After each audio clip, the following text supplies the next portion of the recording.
Медицинские маски и дезинфекция рук обеззараживающим раствором как обязательные условия посещения любого общественного места соблюдают на избирательном участке номер 714 Кандышева.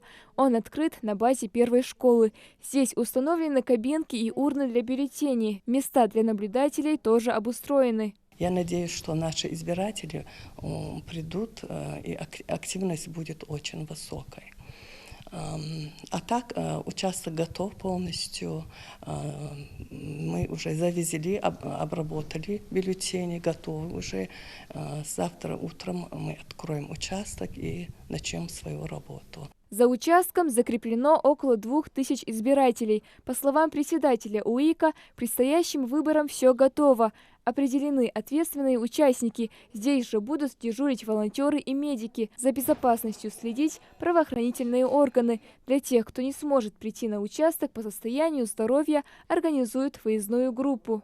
Подготовлены урны для проголосования на дом.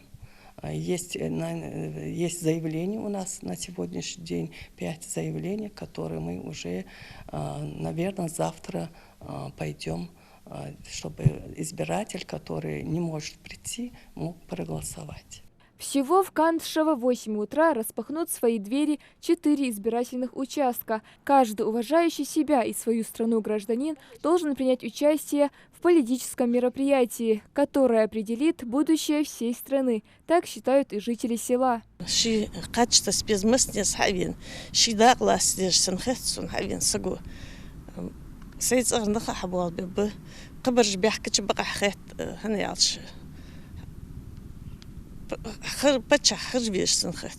Организационные хлопоты и в школе села Далаково. Здесь расположился УИК номер 715. Все условия для комфортного голосования в помещении созданы. Кабинки и ящики для избирателей, многочисленные памятки об их правах, организации и проведении выборов, где самый непросвещенный может найти ответ на абсолютно любой вопрос. В нашем избирательном участке 2024 избирателя. У нас 12 участников комиссии. На данный момент у нас 2 кабинки избирателей.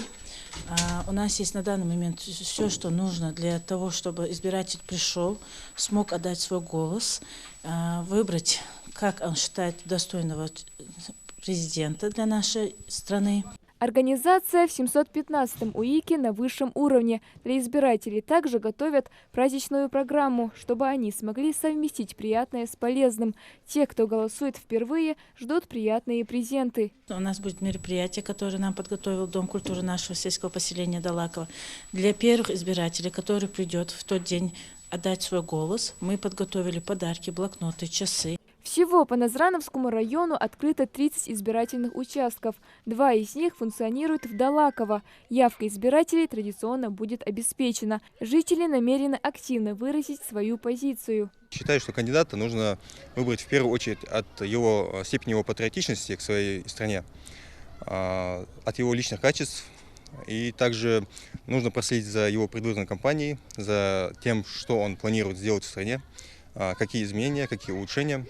И вот на основе этих данных, думаю, нужно сделать выбор за правильного кандидата. Напомню, выборы президента страны будут проходить 3 дня с 15 по 17 марта. На всех избирательных участках прозрачность и честность голосования будут контролировать 1500 представителей УИКов. Малика Измайлова, Муслим Арчаков, Магаз 24.